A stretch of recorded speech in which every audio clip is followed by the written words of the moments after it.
The rain was hammering down on the grocery store parking lot when Marcus first saw her. A small girl, maybe 7 years old, sitting alone in a wheelchair near the entrance, soaking wet. Her hands were moving frantically, signing the same gesture over and over, tears streaming down her face mixing with the rain. "Please help me! Please help me!" Everyone was rushing past her. Umbrellas up, eyes averted, too busy getting to their cars to notice the desperate child in their midst. But Marcus stopped. And in that moment, neither of them knew that a simple act of stopping would change both their lives forever. Before we continue with this incredible story, I want to invite you to join our Soul Light Stories family. If stories about everyday heroes and the power of human kindness touch your heart, please subscribe to our channel and hit that like button. Share your thoughts in the comments below because your stories matter too. Now, let's dive into what happened that rainy Thursday evening. Marcus Chen had been a single father for 3 years. His wife Emily had died in a car accident when their daughter, Lily, was only 2 years old. And since then, his entire world had revolved around that little girl. At 34, Marcus worked as a physical therapist at a rehabilitation center, a job he'd chosen years ago because he wanted to help people heal. But lately, healing felt impossible. Lily had been diagnosed with leukemia 6 months earlier, and the treatments were draining their savings faster than Marcus could earn. He'd taken on extra shifts, sold Emily's car, moved them from their house into a small 2-bedroom apartment. Still, it wasn't enough. The medical bills kept piling up. Each envelope another reminder that love alone couldn't save his daughter.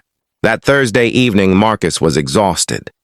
He'd worked a double shift, covering for a colleague who'd called in sick, and now he was at the grocery store picking up a few essentials. Just bread, peanut butter, and the strawberry yogurt that was one of the few things Lily would eat these days. His cart was light, his wallet lighter, and his heart heavy with worry about the oncologist. Appointment scheduled for the next morning. The rain had started suddenly, one of those late autumn storms that turns the sky dark in minutes.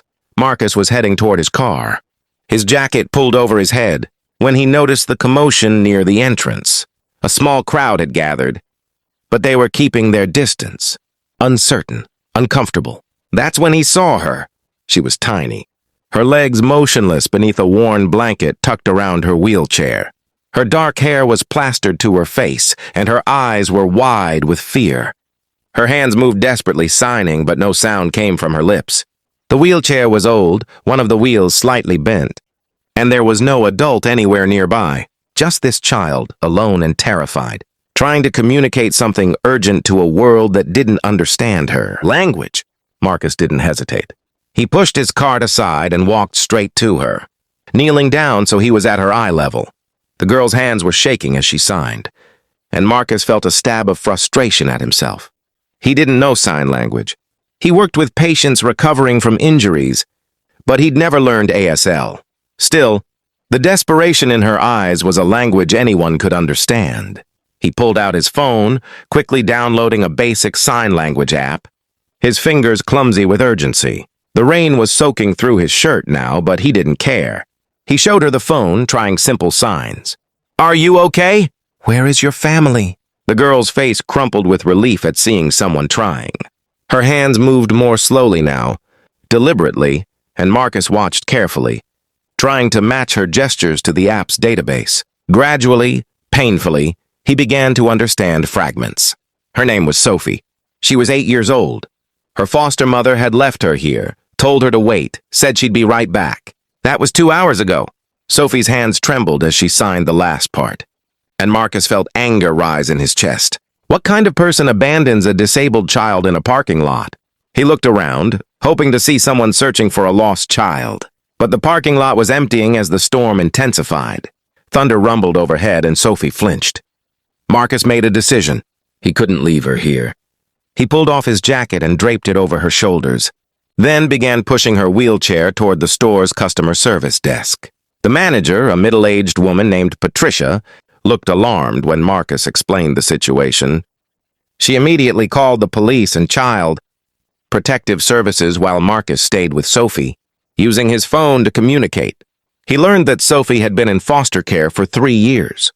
Her parents had died in a house fire that had also left her paralyzed from the waist down and caused hearing loss so severe she was considered profoundly deaf. She'd been through 4 foster homes since then. Marcus felt his heart breaking with every detail. The police arrived within 20 minutes. Officer Rodriguez was kind but professional, asking Sophie questions through a police translator who knew ASL. Sophie's story unfolded in heartbreaking detail. Her current foster mother, a woman named Carol, had taken in 3 foster children for the monthly stipend. Sophie required the most care, and Carol had grown increasingly resentful. That evening, Carol had driven Sophie to the grocery store, wheeled her to the entrance, and told her she'd be back after shopping. Then she'd driven away, abandoning Sophie without even her communication device or emergency contacts. Marcus stayed through all of it. Even though he knew Lily was waiting at home with Mrs. Patterson, their neighbor who watched her when Marcus worked late, he couldn't leave Sophie alone with strangers. Not after what she'd been through.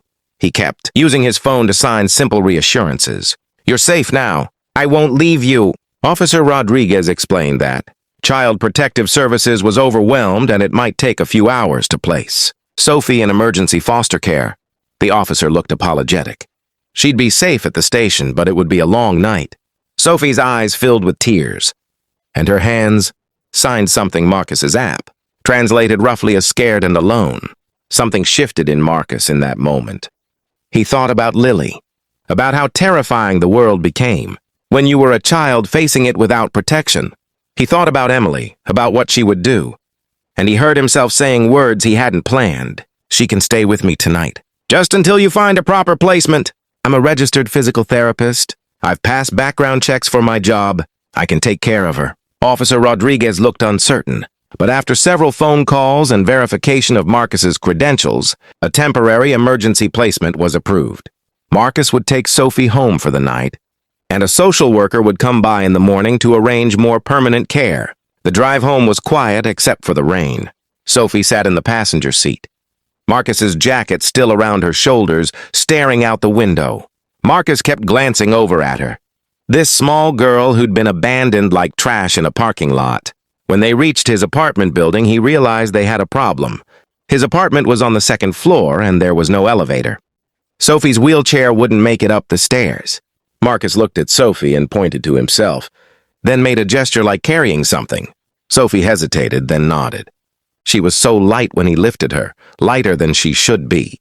Her arms wrapped around his neck, and Marcus carried her up the stairs while a neighbor helped bring the wheelchair. He could feel Sophie's heart beating fast against his chest, could feel how tense she was, trusting a stranger because she had no other choice.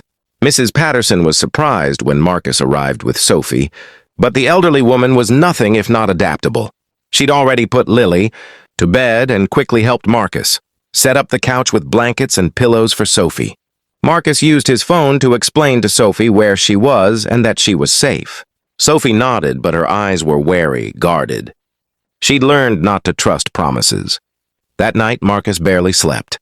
He kept checking on Sophie, making sure she was okay. Around 3 in the morning, he heard a sound and found Sophie awake, sitting up on the couch, her face wet with silent tears. Marcus sat down beside her and opened his phone. Using the app, he slowly signed that he was sorry for what had happened to her, that she deserved better, that tomorrow they'd figure everything out together. Sophie watched his clumsy attempts at signing, then did something unexpected. She took his hand and placed it over her heart, then pointed to him. Even without words, Marcus understood. She was saying thank you. She was saying she felt his kindness. And in that moment, Marcus felt something he hadn't felt in months. Purpose beyond his own pain. Hope beyond his own struggles. The next morning brought complications. The social worker, a harried woman named Janet, arrived to assess the situation. She explained that Sophie's case was complex. Carol, the foster mother, was under investigation for neglect and fraud. The other foster homes in the county were full. Sophie would likely need to be placed in a group home temporarily, possibly several towns away, until a suitable foster family could be found. It could take months. Marcus looked at Sophie, who was sitting at his kitchen table next to Lily. His daughter, bald from chemotherapy but smiling, was showing Sophie her collection of smooth stones she'd gathered from their walks. Sophie was signing to her, and though Lily didn't understand the signs, she was responding with gestures and smiles.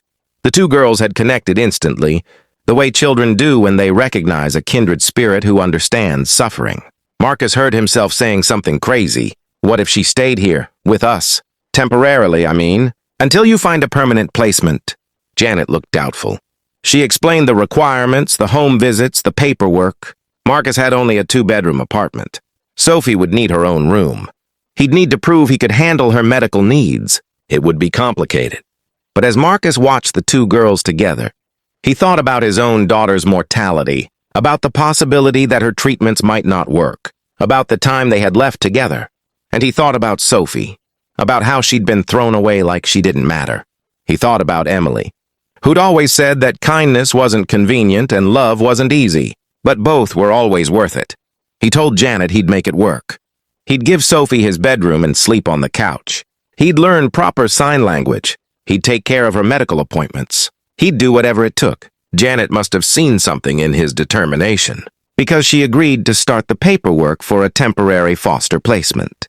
It would take a few weeks to process, but if Marcus could pass the inspections and trainings, Sophie could stay. The next 3 weeks were the hardest and most rewarding of Marcus's life. He enrolled in intensive ASL classes online, studying late into the night after both girls were asleep. He rearranged his entire apartment, giving Sophie the larger bedroom and moving his clothes into the small closet in the living room.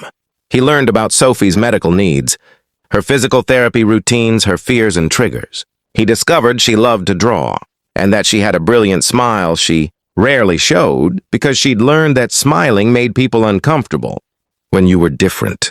Money became even tighter. Marcus took on weekend shifts, and Mrs. Patterson helped watch the girls.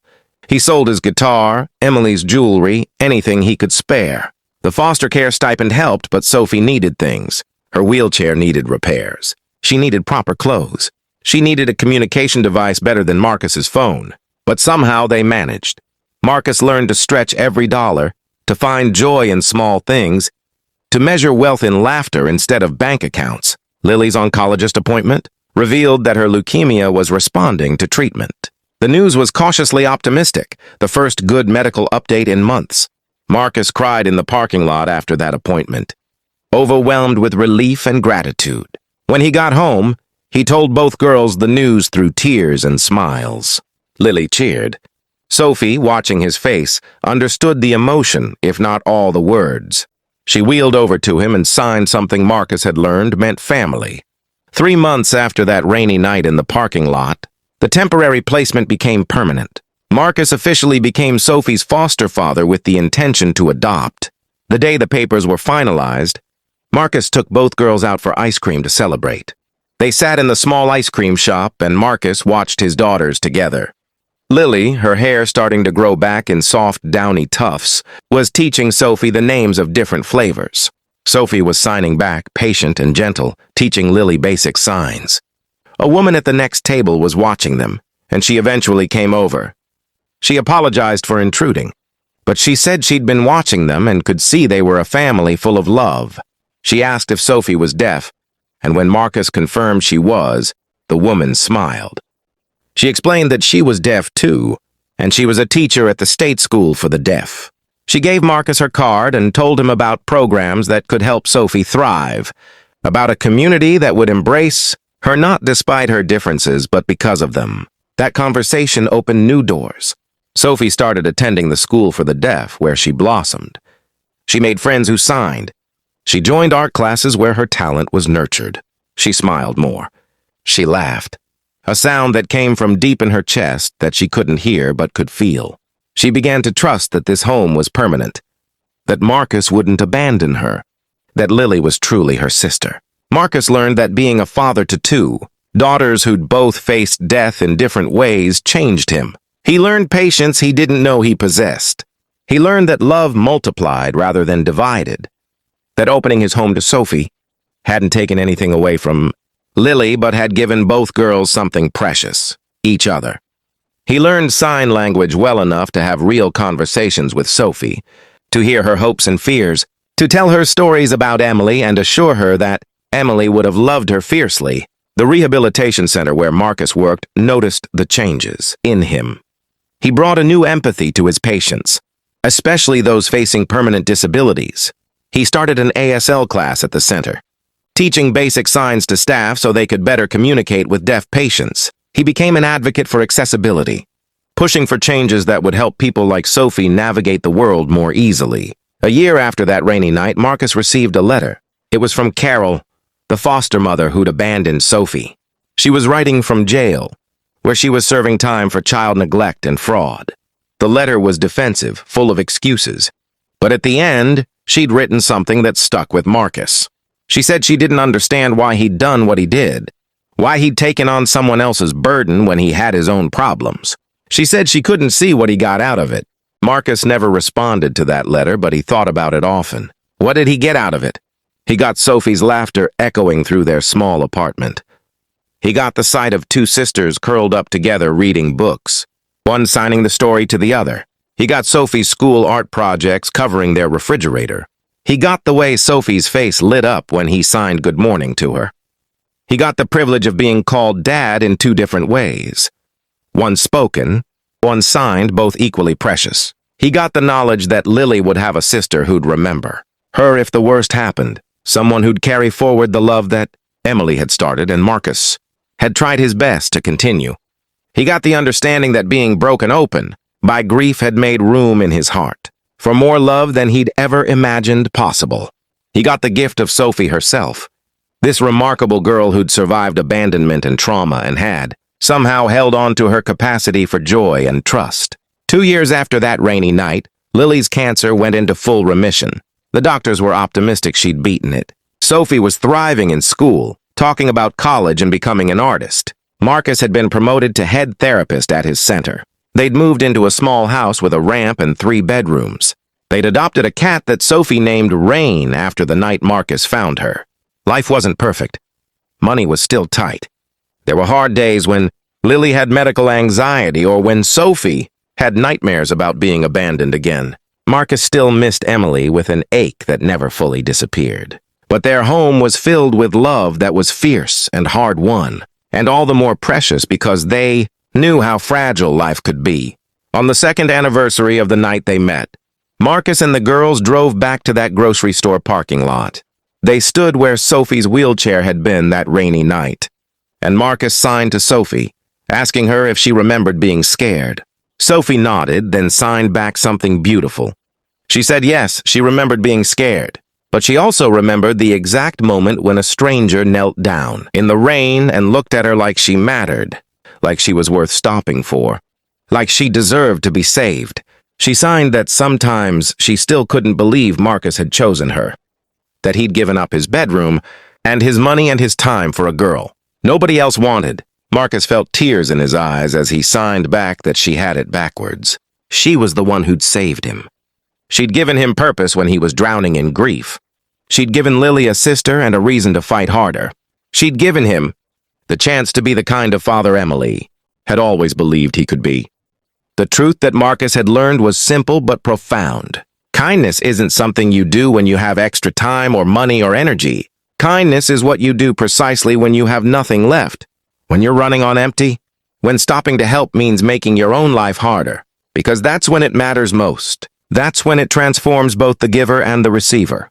That's when it becomes not just kindness, but love. In a world that so often rushes past suffering, that averts its eyes from the inconvenient and the uncomfortable, stopping matters. Seeing matters. Choosing to help even when it costs you something matters. Marcus had stopped in the rain when everyone else kept walking.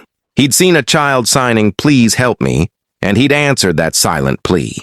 In doing so, he hadn't just saved Sophie. He'd saved himself. He'd saved Lily. He'd created a family out of broken pieces and made something beautiful. Sometimes the most powerful thing you can do is pause. Look around. See who's struggling, who's alone, who needs someone to stop and notice them. Maybe you can't solve every problem or heal every wound. Maybe you don't speak the same language or understand every detail of their pain. But you can stop. You can see them. You can try. And sometimes that simple act of stopping is the beginning of something miraculous. Marcus had learned that love isn't measured by what you have, but by what you're willing to give.